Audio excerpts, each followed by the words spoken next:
If your yard seems lifeless or uninteresting for 6 months out of the year, this video is going to fix that. I'm sharing 20 perennials that don't just put out a few flowers and quit. They keep delivering. I'm talking about color that starts in early spring and pushes right up to the first freeze, and sometimes beyond. These are the kinds of plants that pull their weight in your yard, returning bigger and better every single year, without you having to sow a single seed. I've ordered this list from really great to totally mind-blowing. Make sure you stick around, because the closer we get to the #1 spot, the more impressive these plants become.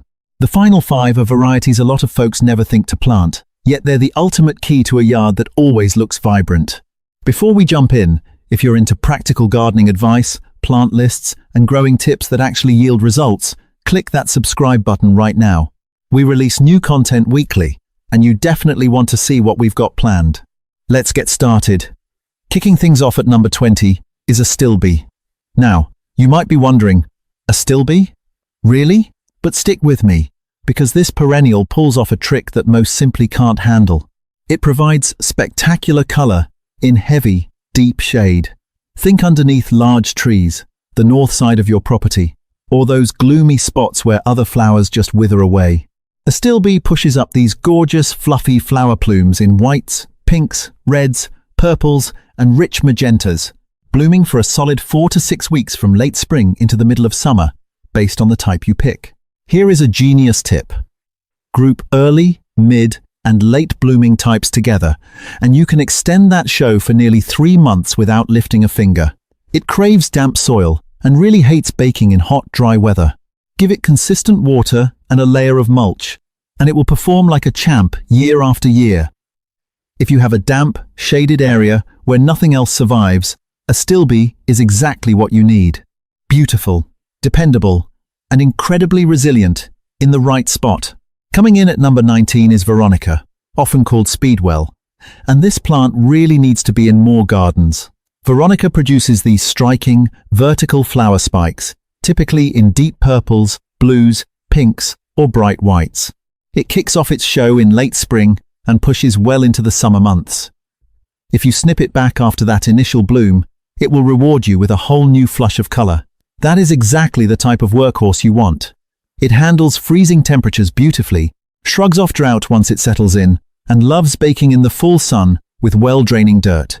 Bees and butterflies flock to it. So, if your goal is a yard packed with pollinators, Veronica is a must-have. A quick tip for you. Look for a variety named Crater Lake Blue. It delivers one of the most intense, eye-popping blues you will ever witness in a landscape. It literally makes people pause and stare. Put it right at the front of your beds, where it can shine, and maybe back it up with a yellow or orange plant. The contrast is unbelievable. At number 18, say hello to Liatris, sometimes known as Blazing Star or Gayfeather. This is truly one of the most overlooked perennials in everyday yards. It shoots up these tall, eye-catching wands of fluffy purple or white blooms, and there's a really cool quirk to this plant.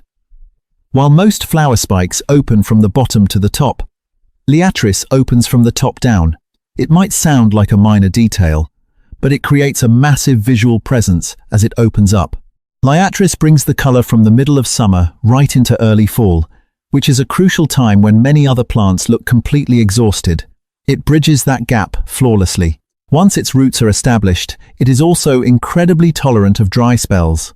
It grows from underground corms that hold onto water and nutrients, allowing it to survive intense heat and dry conditions that wipe out weaker plants. Give it full sun and lean, fast-draining dirt. If you give it too much water or fertilizer, it just falls over. Plant it in a sunny, well-drained location and pretty much ignore it. Monarch butterflies in particular are crazy about Liatris. For a pollinator paradise, this one is absolutely essential. Moving to number 17, we have Dianthus, the garden pinks. If you haven't planted these yet, you are missing out on some of the longest-lasting, most incredible-smelling flowers available. The blooms are heavily ruffled and fringed, coming in pinks, reds, whites, and two-toned patterns. Plus, a lot of them give off this rich, spicy scent that smells just like cloves, which is absolutely mesmerizing on a warm night.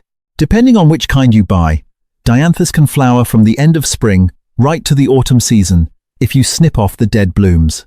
Newer types like Fire Witch and First Love are absolute flowering machines that barely need any coaxing to keep going. They stay low to the ground, usually maxing out at 6 to 12 inches, making them the ultimate choice for the front of your borders, rock walls, or pots. Baking sun and perfect drainage are your secrets to Dianthus. They absolutely despise sitting in water. Wet dirt will kill them in a heartbeat. But offer them sunshine, sharp drainage, and a quick haircut after they bloom, and they'll become the most steadfast plants in your yard. Tough, amazing smelling, and visually stunning.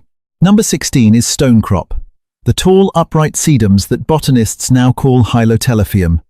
This is the absolute champion of the autumn landscape. Types like Autumn Joy or Matrona start looking great right in the middle of summer, with their thick, fleshy leaves and flat clusters of flower buds. Those buds start out a soft green, shift into a deep rosy pink as summer ends, and finally turn a gorgeous rusty red when fall arrives. But here is the best part about Stonecrop. Long after the color fades, those dried flower heads stand tall and look architectural all through the winter snow. You get true multi-season beauty out of one single root system. It's truly a four-season powerhouse. It also happens to be one of the most indestructible plants I'm mentioning today. It loves terrible dirt, powers through severe dry spells, doesn't care about the heat, and asks for almost zero of your time. Stick it in a sunny spot with good drainage and walk away. Late-season bees, especially the big bumblebees, completely rely on sedum when everything else has stopped blooming. If you want to help local wildlife and have a breathtaking autumn display, you have to plant Stonecrop. Let's cover number 15, Helenium, which goes by the common name Sneezeweed. Don't let that name scare you away, because this plant is nothing short of incredible. The name actually stems from an old habit of turning the dried flowers into snuff, not because it causes hay fever, so put that worry aside. The blooms are gorgeous, radiant, daisy-style flowers in deep golds, rust oranges, rich mahoganies, and vibrant reds, featuring a raised center that adds amazing dimension.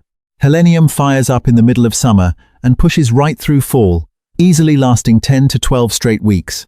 Right when your typical summer flowers are frying in the August sun, Helenium is just waking up. It's an absolute lifesaver for late-season vibrancy. It does need full sunshine and steady moisture. This one won't tolerate a drought, so make sure to give it a drink, especially when the temperature spikes. Snip off the old flowers to keep the show going, and split the clump every few years to keep it strong.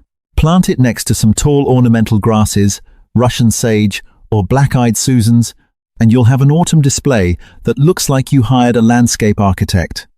It's a phenomenally beautiful plant. Hold on a minute, because we are entering the territory of plants that truly stand in a league of their own. This upcoming batch provides longer color, survives harsher environments, and brings the kind of curb appeal that causes traffic to slow down. I nearly cut a couple of these from the video, but I'll tell you exactly what changed my mind. Stick around. Coming in at number 14 is the red hot poker, or Kniphofia. Honestly, this flower looks like it was teleported from a tropical jungle. The blooms form striking fiery pillars that burst with bright orange and red at the tip and mellow out to a soft yellow underneath, perched on sturdy stalks that easily hit 3 to 5 feet in height. It brings an unparalleled level of drama to any yard. If you mix early, mid-season, and late-blooming types, you can keep that spectacular show going from the end of spring right into October. Hummingbirds go absolutely crazy for these tubular blossoms. Your biggest priority with Kniphofia is full sunshine and exceptionally fast-draining dirt. Sitting in soggy, clay-heavy earth over winter is a guaranteed death sentence for this plant. If your yard has dense clay, fix it with amendments or use raised beds.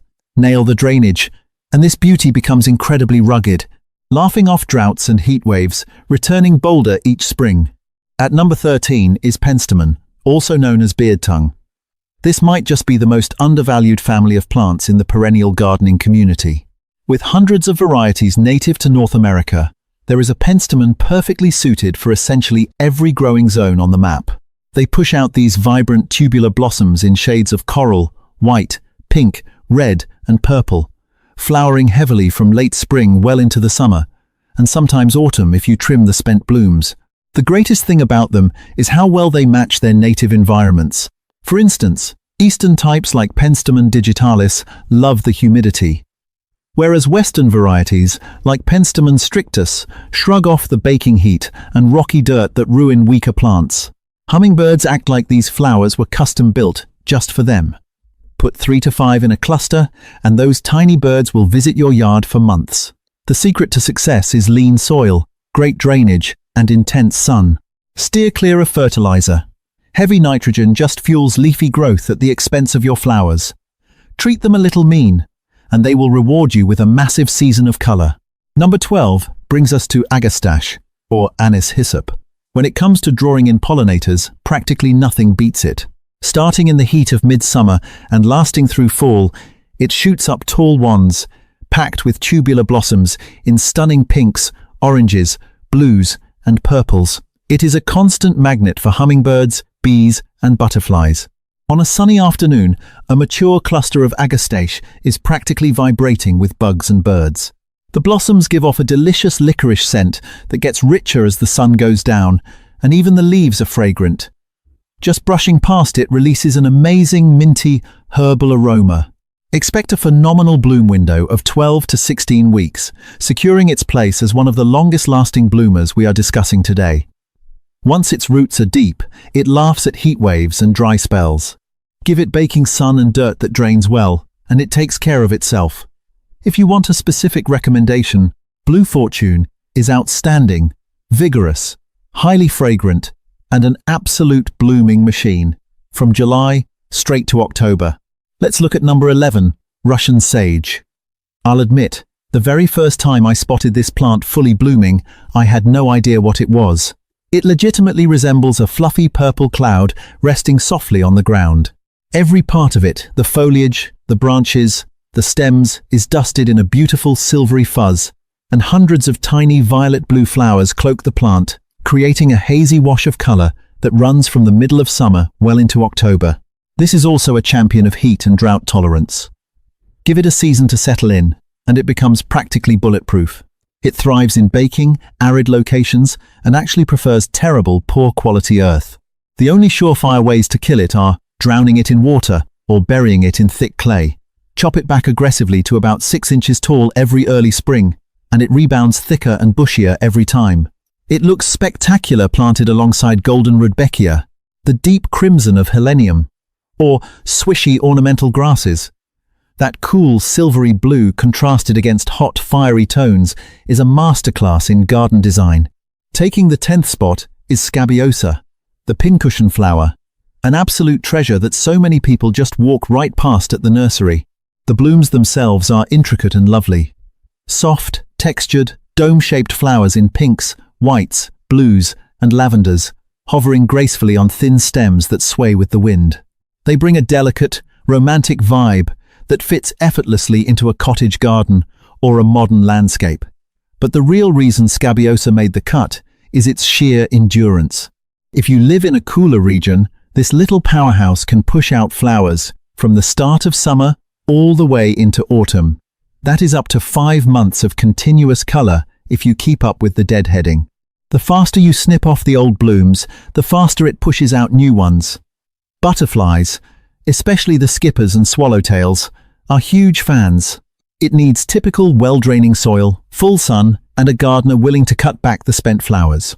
It isn't completely drought-proof, so give it a drink when the rain stops, but it remains a remarkably low-stress plant. For breezy, elegant color that just won't quit, Scabiosa is a winner. At number 9 is Salvia Nemorosa, the woodland sage.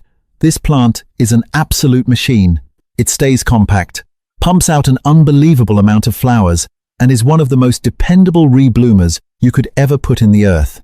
You get these rigid, vertical wands of bright white, purple, or deep violet, kicking off in late spring to early summer. Here is the trick. Chop it down by about 1/3 after that initial display fades, and it rushes right back, often with an even heavier second round of color. Plenty of people squeeze 3 distinct blooming phases from a single plant in a single year, stretching from May right into September. For a perennial, that is a staggering achievement. It is incredibly rugged too. It handles standard soil, loves intense sunlight, shrugs off deer, tolerates dry spells nicely, and keeps a neat shape without needing stakes or fuss. The Caradonna type, famous for its striking dark purple stems, is breathtaking.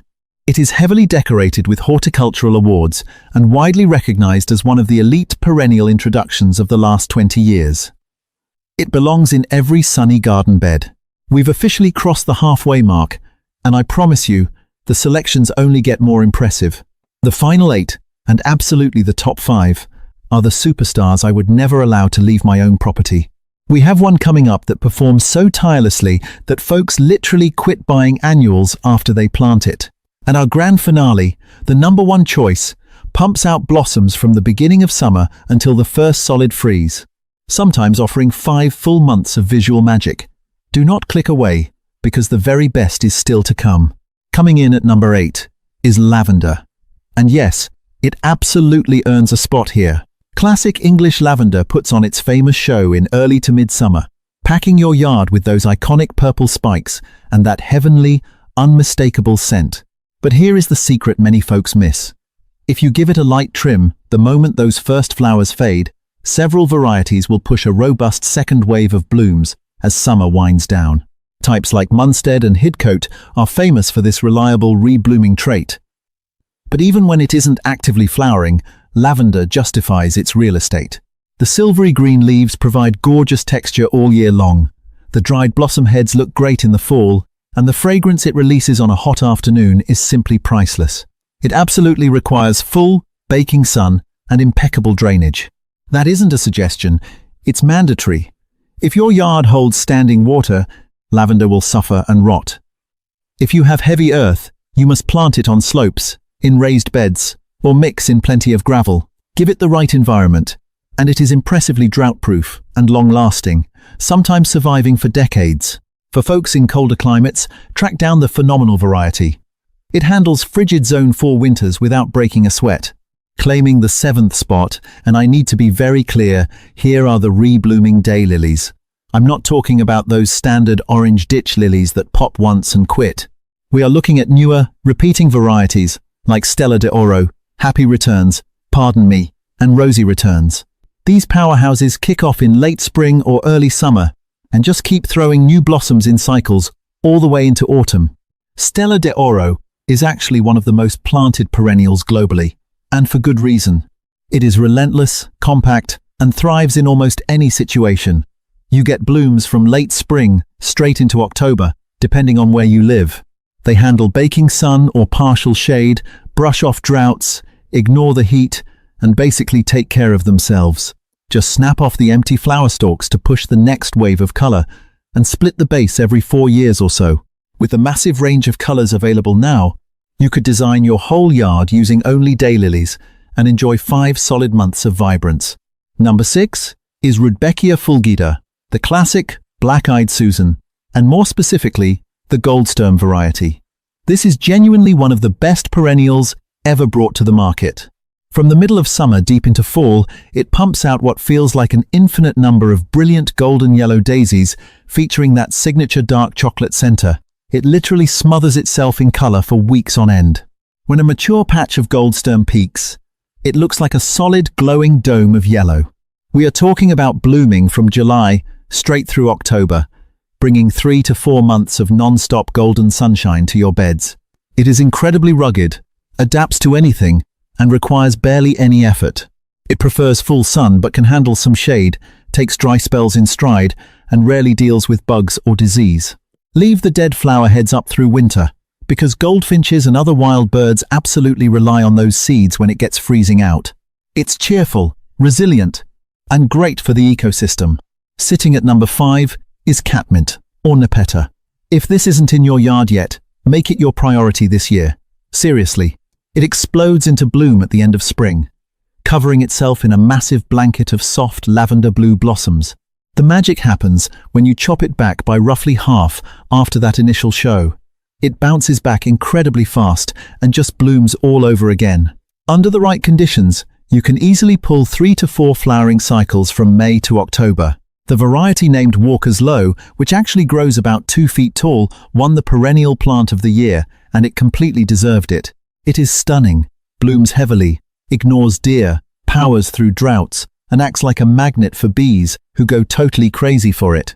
The fuzzy, silver-green leaves release a beautiful herbal smell when brushed, and it keeps a neat, attractive shape even when it's resting between bloom cycles. Pair it up with roses for a timeless look. Mix it with other cool tones, or let it tumble over a rock wall. Catmint instantly makes your landscaping look professional and planned.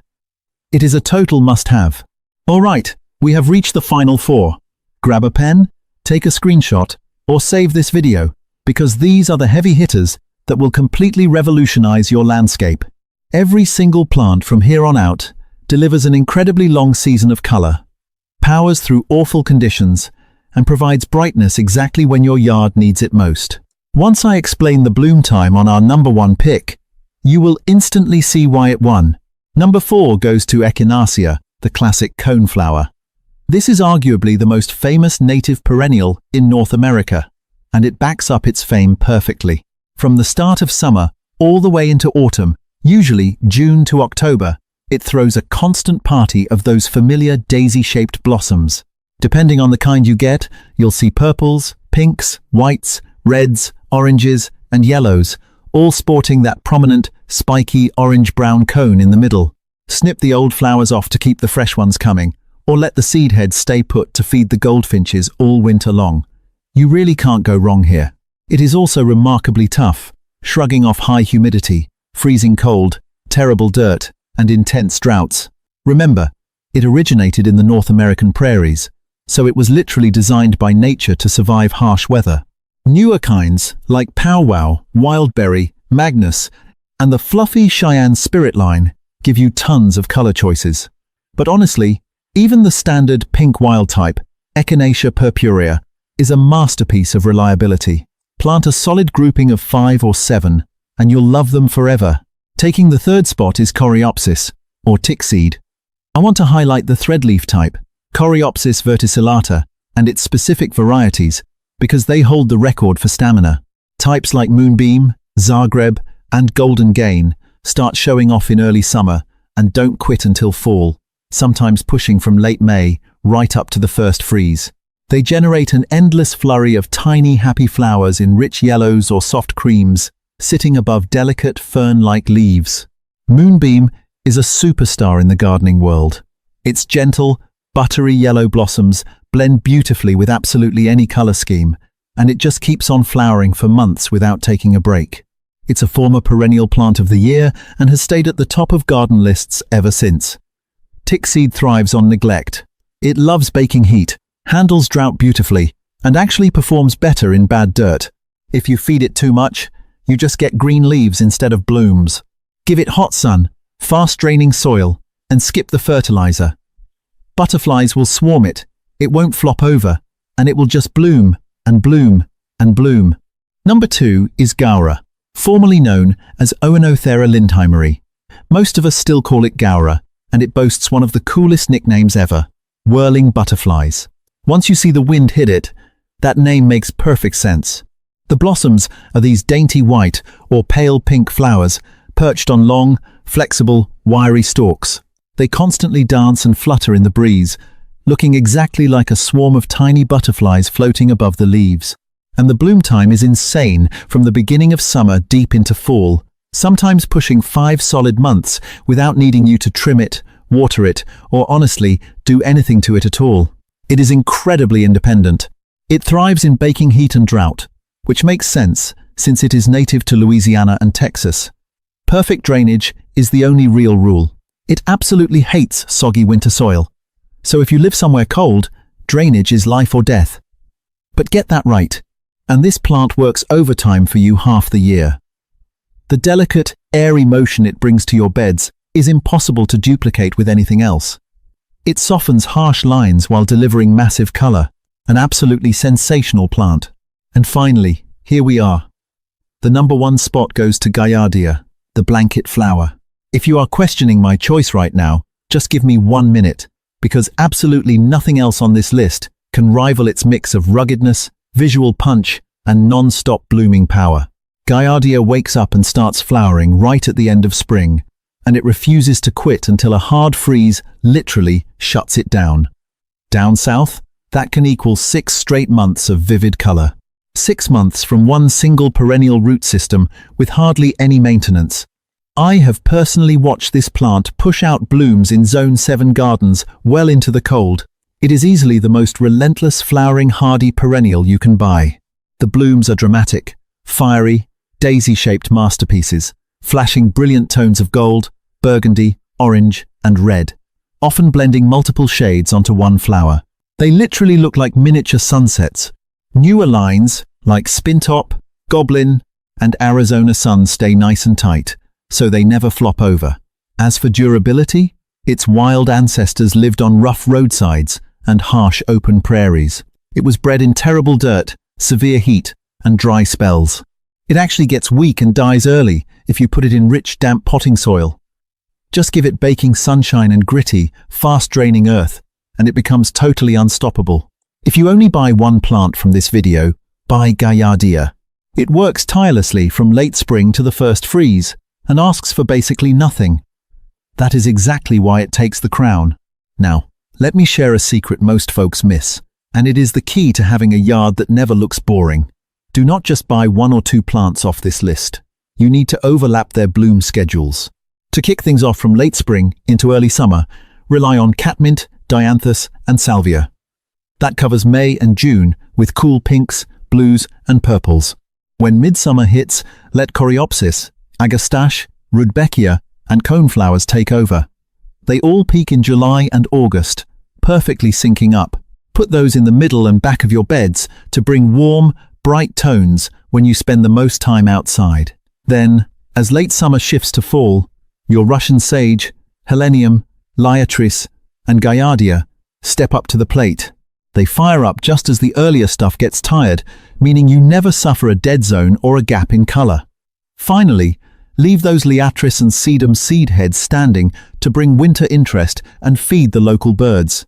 That right there is a complete 4-season landscape made entirely of tough perennials that return every single year.